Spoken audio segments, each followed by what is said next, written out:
यहाँ पर पहला प्रश्न ये पूछा जा रहा है कि ओपन स्काई संधि यानी कि ओपन स्काई ट्रीटी के संदर्भ में निम्नलिखित कथनों पर विचार करना है और बताना है कि इसमें से जो है कौन सा कथन सही है।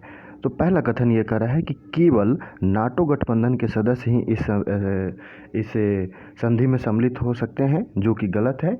और केवल नाटो के सदस्य ही जो है इस संधि में सम्मिलित नहीं हो सकते। दोस्तों बात करें अभी हाल में जो है अमेरिकी प्रशासन ने जो है ये अमेरिका के राज्य सचिव ने जो है इस संधि से घोषणा करके अलग होने का जो है घोषणा किया है और कहा है कि जो रूस जो है वो वर्षों से विभिन्न तरीक़ों से इस संधि की अवहेलना कर रहा है। इसलिए ये संधि जो है 1955 में अमेरिका के पूर्व राष्ट्रपति डवाइट आइजनहावर, यहाँ पर आपको ध्यान रखना है कि डवाइट आइजनहावर, इसके द्वारा जो है कोल्ड वार के दौरान तनाव को कम करने के लिए स्थापित किया गया था। और इसके बाद बात करें तो 1992 में नाटो सदस्यों और पूर्व वार्सा पैक्ट के सदस्य देशों के मध्य यह जो है ऐतिहासिक संधि है। और इस प्रकार जो है इस संधि जो है यह संधि जो है वह 2002 से प्रभावी हुई थी और इसमें एक गैर अभिपुष्टिकर्ता देश किर्गिस्तान भी शामिल है। इस प्रकार ये नहीं कहा जा सकता कि केवल नाटो के गठबंधन सदस्य ही इस संधि में सम्मिलित हो सकते हैं। इस प्रकार जो है यहाँ पर पहला कथन जो है गलत है और पहला कथन गलत है तो विकल्प सी और विकल्प ए गलत हो जाएंगे। दूसरा कथन ये कह रहा है कि इस संधि के तहत कोई सदस्य देश सहमति के पश्चात मेजबान राष्ट्र के किसी भी भाग पर जासूसी कर सकता है, तो बिल्कुल सही बात है। दूसरा कथन जो है यहाँ पर सही है और दूसरा कथन सही है तो विकल्प डी भी गलत हो जाएंगे। बी जो है इसका सही उत्तर होगा, यानी कि केवल दो जो है इसमें सही है।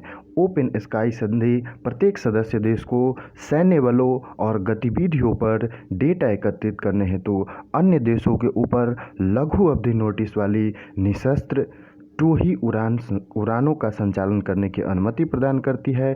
और इस संधि के तहत कोई सदस्य देश यदि उसे सहमति मिल जाती है तो उसके बाद वो मेज़बान राष्ट्र के किसी भी भाग पर जासूसी कर सकता है और ऐसा करने के लिए उन्हें जो है कम से कम जिस देश पर उसे जासूसी करना है वहाँ कम से कम 72 घंटे पहले जो है इन्हें नोटिस देना अनिवार्य होता है। तो ये बात आपको ध्यान रखनी है। दूसरा बी विकल्प जो है इसमें सही उत्तर है। अब बात कर लेते हैं अगले प्रश्न की। तो अगला प्रश्न है प्रश्न संख्या 52 और प्रश्न यहाँ पर यह करे कि डिफेंस टेस्टिंग इंफ्रास्ट्रक्चर यानी कि रक्षा परीक्षण अवसंरचना के संदर्भ में निम्नलिखित कथनों पर विचार करना है और बताना है कि इसमें से जो है कौन सा कथन सही है। तो सबसे पहला कथन ये कर रहा है कि इसका उद्देश्य डिफेंस टेस्टिंग इंफ्रास्ट्रक्चर में अंतराल को कम करके स्वदेशी रक्षा उत्पादन को प्रोत्साहित करना है। और यहाँ पर पहला कथन जो है सही है। ये जो है मेक इन इंडिया के तहत जो है सरकार ने आयात पर जो है निर्भरता कम करने के उद्देश्य से जो है इस योजना को लॉन्च किया हुआ है। और इसका उद्देश्य जो है देश में डिफेंस टेस्टिंग इंफ्रास्ट्रक्चर में अंतराल को कम करके एमएसएमई और स्टार्टअप की भागीदारी को जो है इसमें विशेष ध्यान आकर्षित करना है। इस प्रकार जो है पहला कथन यहाँ पर सही है। दूसरा कथन ये कह रहा है कि यह केवल रक्षा औद्योगिक गलियारों को स्थापित करने तक सीमित है, जो कि गलत है। यह न केवल रक्षा औद्योगिक गलियारों तक बल्कि यहाँ तक कि अंतरिक्ष तक और अन्य भागों तक जो है ये इसका जो है विस्तार है। और इस प्रकार जो है दूसरा विकल्प गलत है और दूसरा विकल्प यहाँ पर गलत है। तो यहाँ पर जो है बी भी गलत हो जाएंगे, सी भी गलत हो जाएंगे और एक विकल्प गलत है तो डी भी गलत हो जाएंगे। ए जो है इसका सिर्फ सही उत्तर है, यानी केवल एक जो है इसमें सही उत्तर है। संख्या यहाँ पर है 53 और प्रश्न यहाँ पर यह कर रहा है कि सुप्रीम कोर्ट के विशेष अनुमति प्रदान करने के अपीलीय क्षेत्राधिकार के संदर्भ में निम्नलिखित में से जो है कौन सा सही है। और आपको जो है इसमें सही उत्तर चुन के बताने हैं। यहाँ पर पहला कथन यह कर रहा है कि यह केवल दीवानी और फौजदारी मामलों पर ही लागू होता है, जो कि गलत है। भारत के संविधान के अनुच्छेद 136 के तहत जो है सुप्रीम कोर्ट को विवेकाधिकार की शक्ति प्राप्त है और यह जो है किसी भी मामले चाहे वो संवैधानिक हो, चाहे वो सिविल हो, चाहे वो आपराधिक हो, चाहे वो आयकर हो या श्रम हो या राजस्व हो या अधिवक्ता हो, इन सब से संबंधित हो सकती है। और इस प्रकार जो है हम इसे दीवानी और फौजदारी तक सीमित नहीं कर सकते। इसलिए पहला जो कथन है यहाँ पर पहला कथन गलत हो जाएगा। और चूँकि इसमें हमें सही उत्तर बताना है, इसलिए विकल्प ए गलत हो गया और विकल्प सी गलत हो गया। दूसरा कथन ये कर रहा है कि यह उच्चतम न्यायालय की विवेकाधीन शक्ति है। तो यहाँ पर यह बात जो है सही है कि यह जो है उच्चतम न्यायालय की विवेकाधीन शक्ति है और भारतीय संविधान के अनुच्छेद 136 के तहत। और इस प्रकार जो है ये यहाँ पर चूँकि दूसरा विकल्प सही है, इसलिए यहाँ पर दूसरा कथन सही है, इसलिए विकल्प डी गलत हो जाएगा। विकल्प बी जो है सही उत्तर होगा, यानी कि केवल 2 जो है यहाँ पर सही है। अब बात कर लेते हैं अगले प्रश्न की। तो अगला प्रश्न है प्रश्न संख्या 54 और प्रश्न ये कर रहा है कि भारत में स्थानीय सुशासन यानी कि लोकल गवर्नेंस के संबंध में निम्नलिखित कथनों में विचार करना है और बताना है कि इसमें से जो है कौन सा सही है। यहाँ पर पहला कथन ये कर रहा है कि स्थानीय सरकार संविधान की 7वीं अनुसूची के समवर्ती सूची में के तहत जो है एक विषय है, जो कि यहाँ पर जो है ये गलत है। स्थानीय सरकार जो है संविधान की 7वीं अनुसूची में तो है, यहाँ पर ये सही है, बल्कि ये समवर्ती सूची में नहीं, ये राज्य सूची का विषय है और संविधान इसे राज्य सूची को निर्देशित करता है। इस प्रकार जो है पहला विकल्प जो है पहला कथन जो है गलत है और यहाँ पर चूँकि सही उत्तर चुनने हैं, इसलिए जो है विकल्प ए भी गलत हो जाएगा, विकल्प सी भी गलत हो जाएगा। दूसरा कथन ये कह रहा है कि संविधान के भाग 9 के उपबंध संघ राज्य क्षेत्रों पर लागू नहीं होते। तो यहाँ पर जो है दूसरा विकल्प गलत है।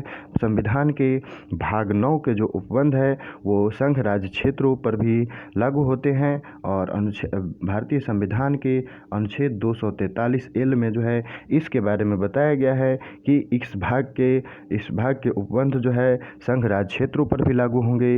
इसलिए जो है दूसरा कथन भी गलत है और दूसरा कथन भी गलत है, तो यहाँ पर विकल्प बी भी गलत हो जाएगा। विकल्प डी जो है इसका सही उत्तर है कि इसमें न तो एक सही है और नहीं 2 सही है। अब बात कर लेते हैं अगले प्रश्न की। तो अगला प्रश्न है प्रश्न संख्या 55 और प्रश्न यहाँ पर ये कह रहा है कि विनियोग विधेयक यानी कि एप्रोप्रिएशन बिल के संदर्भ में निम्नलिखित कथनों पर विचार करना है और बताना है कि इसमें से जो है कौन सा कथन सही है। पहला कथन ये कर रहा है कि सरकार विनियोग विधेयक के अधिनियमित होने तक भारत की संचित निधि से कोई धन नहीं निकाल सकती। तो यहाँ पर पहला कथन जो है सही है, इसलिए सही है कि भारतीय संविधान का अनुच्छेद 114 यह बात उपबंधित करता है कि भारत की संचित निधि से विधि सम्मत विनियोग के अतिरिक्त धन की निकासी नहीं होगी। इस प्रकार जो है पहला कथन जो है यहाँ पर सही है और पहला कथन सही है। तो चूंकि हमें सही उत्तर चुनने हैं तो यहाँ पर विकल्प बी जो है गलत हो जाएगा और विकल्प डी जो है गलत हो जाएगा। दूसरा कथन ये कर रहा है कि यह केवल लोकसभा में प्रस्तुत किया जाता है। तो ये भी बात सही है कि यह जो है केवल लोकसभा में प्रस्तुत किया जाता है और राज्यसभा में नहीं, इसलिए दूसरा विकल्प भी सही है और दूसरा सही है। तो यहाँ पर जो है विकल्प ए गलत हो जाएगा। विकल्प सी जो है इसका सही उत्तर है कि 1 और 2 कथन दोनों कथन जो है इसमें सही है। अगला प्रश्न है प्रश्न संख्या 56 और प्रश्न यहाँ पर ये कर रहा है कि भारत में राष्ट्रीय स्तर पर मान्यता प्राप्त किसी राजनीतिक दल द्वारा निम्नलिखित में से किन लाभों का उपभोग किया जाता है। निम्नलिखित कोड का सही प्रयोग करके सही उत्तर इसमें चुनना है। कथन ये कर रहा है कि उसे निर्वाचन आयोग द्वारा निर्वाचक नामावली निःशुल्क प्रदान की जाती है। तो बिल्कुल सही बात है। मान्यता प्राप्त राज्य स्तरीय चाहे राष्ट्रीय दल होते हैं, उनको निर्वाचन आयोग द्वारा निर्वाचक नामावली की 2 सेट जो है इनको निःशुल्क प्रदान किए जाते हैं। और इसके अलावा बात करें तो जब चुनाव होती है तो चुनाव के दौरान चाहे वो राष्ट्रीय दल हो या राज्य स्तरीय दल हो, इन दल पर जो आदमी टिकट से चुनाव लड़ता है तो उन चुनाव लड़ने वाले प्रत्याशी को भी निर्वाचक नामावली की 1 निःशुल्क प्रति जो है इनको निःशुल्क प्रदान की जाती है। और यहाँ पर जो है पहला कथन जो है सही है। और यदि ये इसमें जो है इस प्रश्न में पहला कथन सही है तो यहाँ पर जो है विकल्प बी जो है गलत हो जाएंगे। अब दूसरे कथन की बात करें तो उस दल के चुनाव चिन्ह का संपूर्ण भारत में किसी अन्य राजनीतिक दल द्वारा उपयोग नहीं किया जा सकता। तो ये भी बात सही है। किसी भी दल को मान्यता देना ही इस बात को सुनिश्चित करती है कि उस दल के चुनाव चिन्ह का उपयोग संपूर्ण भारत में किसी अन्य राजनीतिक दल द्वारा नहीं किया जा सकता। और इस प्रकार जो है दूसरा कथन भी सही है और दूसरा कथन भी सही है। तो यहाँ पर जो है विकल्प सी जो है ये गलत हो जाएंगे। तीसरा कथन ये करा है कि उसे अपने दल के कार्यालय की स्थापना हेतु सरकार से भूमि या भवन प्राप्त होते हैं। तो यहाँ पर तीसरा कथन भी सही है। राष्ट्रीय दलों को अपने पार्टी का कार्यालय यानी कि पार्टी ऑफिस स्थापित करने के लिए सरकार से भूमि या भवन प्राप्त होते हैं। और यहाँ पर जो है तीसरा कथन भी सही है। और 1, 2, 3 तीनों विकल्प सही है। तो 1, 2, 3 तीनों कथन सही है। तो यहाँ पर विकल्प ए भी गलत हो जाएगा। विकल्प डी जो है इसका सही उत्तर होगा। यानी कि 1, 2 और 3 तीनों कथन जो है इसमें सही है। अब बात कर लेते हैं अगले प्रश्न की। तो अगला प्रश्न है प्रश्न संख्या 57। प्रश्न यहाँ पर यह करा है कि संविधान के भाग 9 के अंतर्गत जिला योजना समिति के संदर्भ में निम्नलिखित कथनों पर विचार करना है और बताना है कि इसमें से जो है कौन सा कथन सही है। तो यहाँ पर पहला कथन ये करा है कि यह जिले में जो है पंचायत और नगर पालिकाओं द्वारा तैयार योजना को समेकित करके एक विकास योजना का प्रारूप तैयार करती है तथा उसे राज्य सरकार को प्रेषित करती है। तो यहाँ पर जो है पहला कथन बिल्कुल सही है कि संविधान यह उपबंध करता है कि प्रत्येक राज्य में जिला स्तर पर जिले में पंचायतों और नगर पालिकाओं द्वारा तैयार की गई योजनाओं का समेकन करने और संपूर्ण जिले के लिए एक विकास योजना प्रारूप तैयार करने के लिए एक जिला योजना समिति का गठन होगा, जो कि इस जिला योजना समिति के जो अध्यक्ष होंगे वो विकास जो योजनाओं का प्रारूप तैयार करेंगे, इन विकास योजनाओं को राज्य सरकार को प्रेषित करेंगे। और इस प्रकार जो है पहला कथन सही है और पहला कथन सही है। तो यहाँ पर विकल्प बी गलत हो जाएंगे, विकल्प डी गलत हो जाएंगे।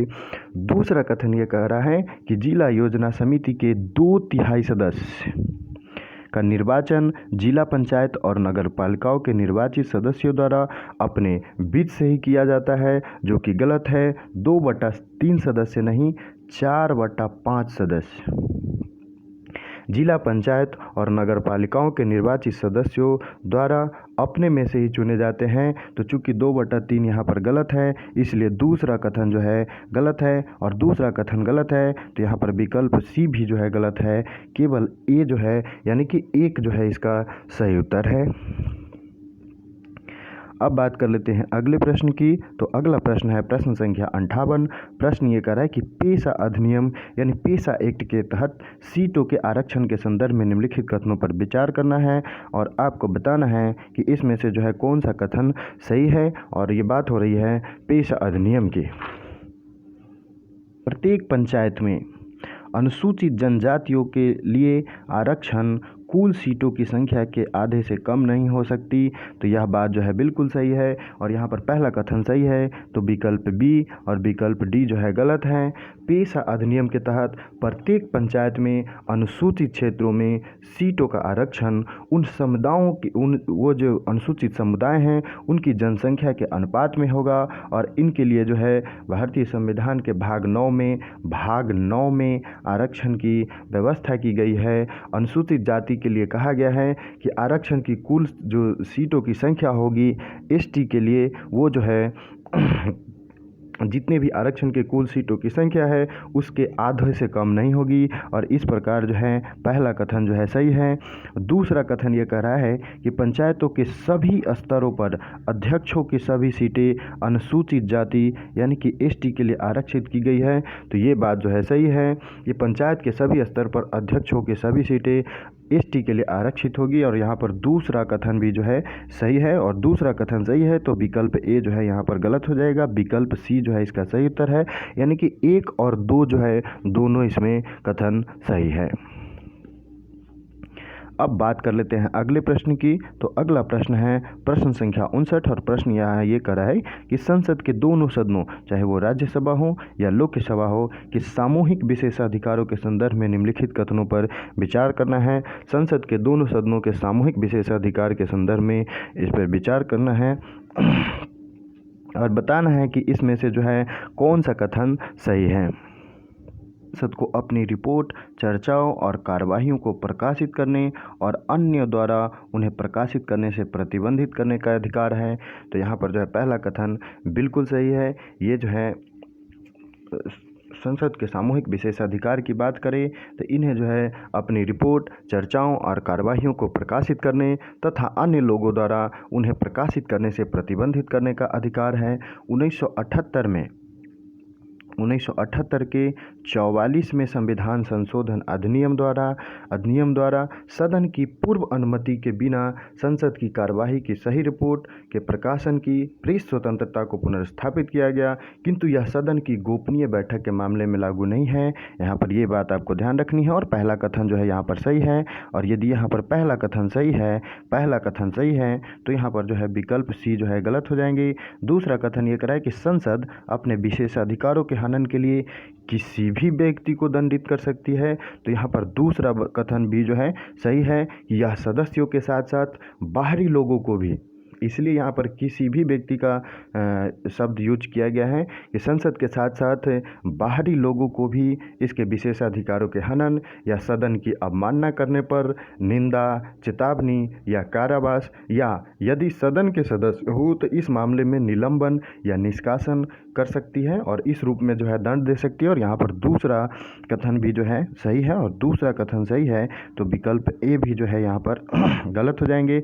और तीसरा कथन ये कह रहा है कि संसद को सदन के किसी भी सदस्य की गिरफ्तारी, निरोध, दोषसिद्धि, कारावास या मुक्ति के संबंध में तत्काल रूप से सूचना प्राप्त करने का अधिकार है। तो यहाँ पर तीसरा भी सही है कि इसे किसी भी सदस्य की गिरफ्तारी, निरोध, दोषसिद्धि, कारावास या मुक्ति के संबंध में तत्काल रूप से सूचना प्राप्त करने का अधिकार है। और यह जो है संसद के सामूहिक विशेषाधिकार के अंतर्गत आता है। और इस प्रकार जो है तीनों कथन सही हैं और यहाँ पर जो है विकल्प भी गलत हो जाएगा क्योंकि तीसरा भी सही है। और कह सकते हैं कि इसका जो सही उत्तर होगा वह 1, 2 और 3 तीनों कथन सही है।